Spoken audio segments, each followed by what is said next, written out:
हम करे सो कायदा म्हणणारी भाजपा अचानक जमिनीवर आली आहे. गेल्या 2 दिवसांपासून सोनम वांगचुक यांची भेट घेण्यामध्ये व्यस्त झाली आहे. जे.पी. नड्डा सारखा व्यक्ती गेल्या 2 दिवसांपासून सोनम वांगचुक यांच्या मागे पुढे हेलपाटे मारतोय आणि सोनम वांगचुक यांना उपोषण मागे घ्यायला भागही पाडलं गेलंय.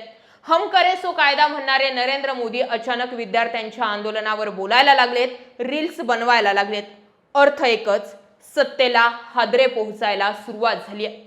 रात्रीतून जे.पी. नड्डांनी मेदांता हॉस्पिटल गाठून तातडीने वांगचुक यांचं उपोषण सोडवलं. अर्थ एकच, दीर्घकाळ चालणारं हे आंदोलन थेट सत्तेला आव्हान ठरत होतं. मोदींनी महिनाभरानंतर पेपर फुटी प्रकरणी कडक कायदा आणि मंत्रिमंडळ बैठकीत याबाबत तातडीने मसुदा आणण्याची भाषा केली. पुन्हा अर्थ तोच, ज्या तरुणाईच्या भरवशावर 2014ला सत्ता मिळवली, आज तीच तरुणाई आव्हान देते. सोनम वांगचुक यांनी 26 दिवसांनंतर उपोषण सोडलंय खरं, पण दिल्लीच्या जंतर मंतरवर लागलेली आग अजून विझलेली नाहीये. लाखो विद्यार्थ्यांच्या भविष्याचा खेळ करणाऱ्या नीट पेपर फुटीच्या मुद्द्यावर सीजेपीने आज थेट देशव्यापी आंदोलनाचा एल्गार पुकारलाय आणि त्याला प्रतिसादही मिळतोय. यातच भर म्हणजे संसदेत काँग्रेसनं राहुल गांधींच्या नेतृत्वात विरोधकांना एकत्र आणत भाजपची अशी काही कुंडी केली आहे की सरकारला पळता भुई थोडी झाली आहे. संसदेचं अधिवेशन सलग 4 दिवस चालू दिलेलं नाहीये. दुसरीकडे बिहार, महाराष्ट्रांसारख्या राज्यांमध्येही विद्यार्थी रस्त्यांवरती आल्यानं परिस्थिती आता हाताबाहेर गेली आहे. धर्मेंद्र प्रधान यांचा राजीनामा न घेण्याचा मोदी शहांचा अहंकारी निर्णय आता थेट भाजप सरकारच्या गळ्याशी आल्याचं राजकीय वर्तुळातून म्हटलं जातंय. संसदेत काँग्रेसनं केलेली भाजपची तटबंदी आणि रस्त्यावर सीजेपीने सुरू ठेवलेला आक्रमक लढा या दुहेरी चक्रव्यूहामुळे इतिहासात पहिल्यांदाच पंतप्रधान नरेंद्र मोदी यांनी थेट मध्यरात्रीतून व्हिडिओ जारी करत आंदोलनाची दखल घेतली. पण याला खूप उशीर झाला. आंदोलन हाताबाहेर जात असल्याचं पाहून मोदींनी मध्यरात्री आपली मन की बात केल्यानं सरकार आतून किती हादरून गेलंय याची प्रचिती तुम्हाला येऊ शकते. विद्यार्थ्यांसह विरोधकांची ही एकजूट भाजपला बॅकफुटवर नेणारी ठरली आहे. जवळपास महिनाभरापासून सुरू असलेलं हे आंदोलन खऱ्या अर्थानं आता देशव्यापी होताना दिसतंय. जे.पी. नड्डांसारखे भाजपचे नेते रात्रंदिवस आंदोलनावर नजर ठेवून आहेत. भाजपने हे आंदोलन अधिक चिघळू दिल्याचा आरोप सुद्धा होतोय. पॅलेट गनचा यामध्ये वापर झालाय. परंतु आता या आंदोलनाचे हादरे थेट सत्तेला बसू लागल्यानं केंद्राला अखेर दखल घ्यावीच लागली. परंतु तोपर्यंत भाजपला या आंदोलनातून बरंच डॅमेज झालंय. हे आंदोलन म्हणजे भाजपचा डाऊनफॉल का समजला जातोय? वांगचुक यांच्या उपोषणानंतरही विद्यार्थी आक्रमक का आहेत? आणि आता हे आंदोलन कोणाच्याच हातात राहिलेलं नाही जोपर्यंत धर्मेंद्र प्रधान यांचा राजीनामा होत नाही तोवर तरी. पंतप्रधानांना मध्यरात्री व्हिडिओ जारी करण्याची वेळच मुळात का आली यावर बोलणं गरजेचं आहे आणि हा व्हिडिओ तुम्ही शेवटपर्यंत नक्की पहा आणि ऐका. सोनम वांगचुक यांनी 26 दिवसांनंतर काल मध्यरात्री आपलं उपोषण सोडलंय. पण दिल्लीच्या जंतर मंतरवरचा माहोल काही शांत झालेला नाहीये. कॉक्रोच जनता पार्टीचे अध्यक्ष अभिजित दिपके यांनी थेट इशारा दिलाय की जोपर्यंत केंद्रीय शिक्षण मंत्री धर्मेंद्र प्रधान यांचा राजीनामा होत नाही किंवा ते स्वतःहून राजीनामा देत नाही तोपर्यंत हे आंदोलन थांबणार नाही. आज तर सीजेपीने थेट देशव्यापी आंदोलनाची हाक दिली आहे. काल मध्यरात्री पंतप्रधान नरेंद्र मोदी यांनी एक व्हिडिओ जारी करत त्यावर पहिल्यांदाच जाहीर भाष्य केलं आणि कडक कायद्यांचं आश्वासन दिलं. मोदी सहसा कोणत्याही आंदोलनावर रात्रीतून तात्काळ बोलत नाही. पण इथे सरकारची पुरती कोंडी झाल्यानं पंतप्रधानांना तातडीने लोकांसमोर यावं लागल्याचं म्हटलं जातंय. सगळ्यात आधी आपण हे समजून घेतलं पाहिजे की सोनम वांगचुक हे या आंदोलनाचा केवळ एक भाग होते. ते संपूर्ण आंदोलनाचा मूळ चेहरा नव्हते.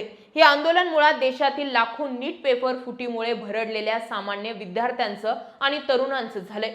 वांगचुक यांनी विद्यार्थ्यांच्या वेदनेला स्वतःचा पाठिंबा दिला आणि 26 दिवस अन्नत्याग केला. आता त्यांनी उपोषण मागे घेतलं असलं तरी जंतर मंतरवर विद्यार्थ्यांचं मूळ आंदोलन अजूनही सुरूच आहे. त्यामुळे चेहरा गेला, आंदोलन संपलं हा सरकारचा अंदाज पुरता चुकला.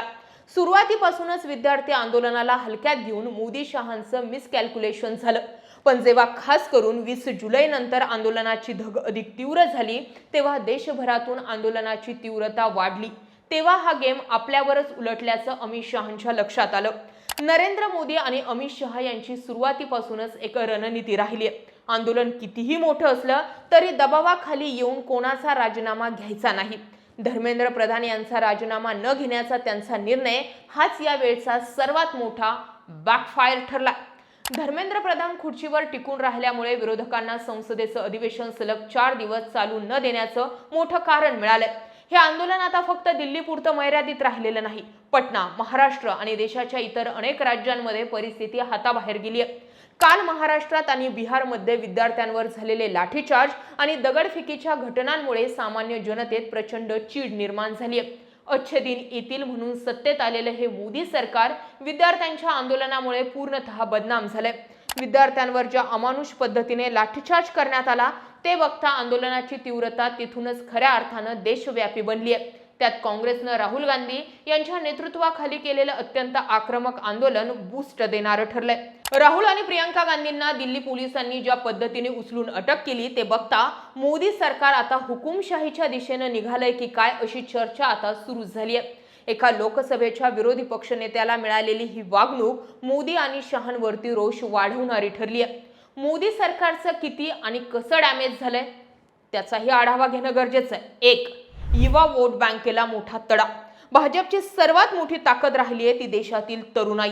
याच तरुणाईच्या आणि सोशल इंजिनिअरिंगच्या माध्यमातून मोदी 2014ला सत्तेत आले, पण पेपरफुटी, बेरोजगारी आणि आंदोलक तरुणांवर झालेला पोलिसांचा लाठीचार्ज यामुळे हा तरुण वर्ग कमालीचा संतापलाय। आम्ही रात्रंदिवस अभ्यास करायचा आणि सरकार पेपर फुटल्यानं परीक्षा रद्द करणार ही भावना भाजपच्या युवा वोट बँकेला उद्ध्वस्त करत चालली आहे। दुसरा मुद्दा, दबाव तंत्रांचा वापर। मोदी सरकार कोणासमोर झुकत नाही ही जी स्ट्रॉंग गव्हर्नमेंटची इमेज होती ती या आंदोलनामुळे धुळीस मिळाली। काल मध्यरात्री स्वतः जे.पी. नड्डा आणि जितेंद्र सिंह यांना मेदांता रुग्णालयात जाऊन वांगचुक यांच्याशी चर्चा करावी लागली। मोदींना स्वतः रात्री 12 वाजता व्हिडिओ बनवून स्पष्टीकरण द्यावं लागलं। हे स्पष्ट दाखवतंय की सरकार प्रचंड दबावाखाली आहे। 3. संसदेत पुरती कोंडी। संसदेचं अधिवेशन सुरू झाल्यापासून विरोधकांनी सरकारला पूर्णपणे घेरलंय। राहुल गांधी आणि इतर विरोधी पक्षांचे खासदार थेट रस्त्यावर आणि संसदेत आक्रमक झालेत। धर्मेंद्र प्रधान यांच्या बचावामुळे सरकारला संसदेत एकही महत्त्वाचं बिल किंवा चर्चा सुरळीत करता येत नाहीये। चौथा मुद्दा, जागतिक स्तरावर नाचक्की। BBC, अल जझीरा आणि आंतरराष्ट्रीय मानवाधिकार संघटनांनी दिल्लीतील विद्यार्थ्यांवर झालेल्या पोलीस कारवाईवर प्रश्नचिन्ह उपस्थित केलेत। जागतिक पातळीवर भारताची लोकशाही आणि शिक्षण व्यवस्था या दोन्हींची मोठी नाचक्की या आंदोलनामुळे झाली आहे। मोदींची जी देशाबाहेर इमेज आहे त्याला सर्वात मोठा तडा गेल्याचं म्हटलं जाते। 5वा महत्त्वाचा मुद्दा म्हणजे कायद्याचा आमिष। नीट प्रकरणी धर्मेंद्र प्रधान यांचा थेट राजीनामा घेण्यापेक्षा मोदी सरकारनं प्रशासनातील 2 अधिकाऱ्यांची उचलबांगडी केली आहे। याशिवाय कडक कायद्याचा आमिष दाखवून विद्यार्थ्यांना गाजर दाखवण्याचा प्रयत्न केल्याचं म्हटलं जातंय। खरं तर या पेपर फुटीची थेट अकाउंटेबिलिटी प्रधान यांच्यावर होती, परंतु त्यांना वाचवण्याच्या नादात मोदी सरकारनं अधिकाऱ्यांवरतीच कारवाई केल्याचा आरोप आहे। थोडक्यात मोदी आणि अमित शहा झुकत नाहीत हा त्यांचा अहंकार आता भाजप पक्षासाठीच मोठी डोकेदुखी ठरत असल्याची चर्चा राजकीय वर्तुळात आहे। युवा शक्तीबाबत भरभरून बोलत असलेल्या राष्ट्रीय स्वयंसेवक संघांची अद्यापही या संपूर्ण प्रकरणावर काहीही प्रतिक्रिया आलेली नाहीये। धर्मेंद्र प्रधान यांचा राजीनामा वेळेत न घेणं ही सरकारची सर्वात मोठी घोडचूक ठरली आहे। वांगचुक यांनी उपोषण सोडलं असलं तरी CJPने आज देशव्यापी आंदोलनाची हाक देऊन लढाई आर आणि पारची केली आहे। भविष्यात सरकार शिक्षण व्यवस्थेवर आणि पेपर फुटीवर काय मोठे निर्णय घेत आहे यावर भाजपचं राजकीय भवितव्य अवलंबून असणार आहे। परंतु तूर्त तरी भाजपने ज्या पद्धतीने धर्मेंद्र प्रधानांबाबत आपली आडमुठी भूमिका घेतली आहे ते बघता आगामी निवडणुका आणि 2029ला याला भाजपच्या वोट बँकेवर नक्कीच परिणाम होईल असं चित्र सध्या तरी दिसतंय। या सगळ्या गोष्टींबाबत तुम्हाला काय वाटतंय? मध्यरात्री सोनम वांगचुक यांचं उपोषण सोडणं, मध्यरात्री नरेंद्र मोदी यांनी रील बनवणं, मध्यरात्रीच आंदोलनाची दिशा बदलवणं, मध्यरात्रीच 17 जुलै नंतर 18 जुलै रोजी सोनम वांगचुक यांना 30 सेकंदांचा प्लॅन करून उचलणं आणि 20 जुलै रोजी अंधाधुंद लाठीचार्ज करणं, या सगळ्या गोष्टींमुळे भाजपचा डाऊनफॉल सुरू झाला हे दिसतंय का? हा प्रश्न तुमच्यासाठी। आणि 2029ला अबकी बार 400 पार म्हणणारी BJP सत्तेत येईल का? यावरही व्यक्त व्हा। जय महाराष्ट्र।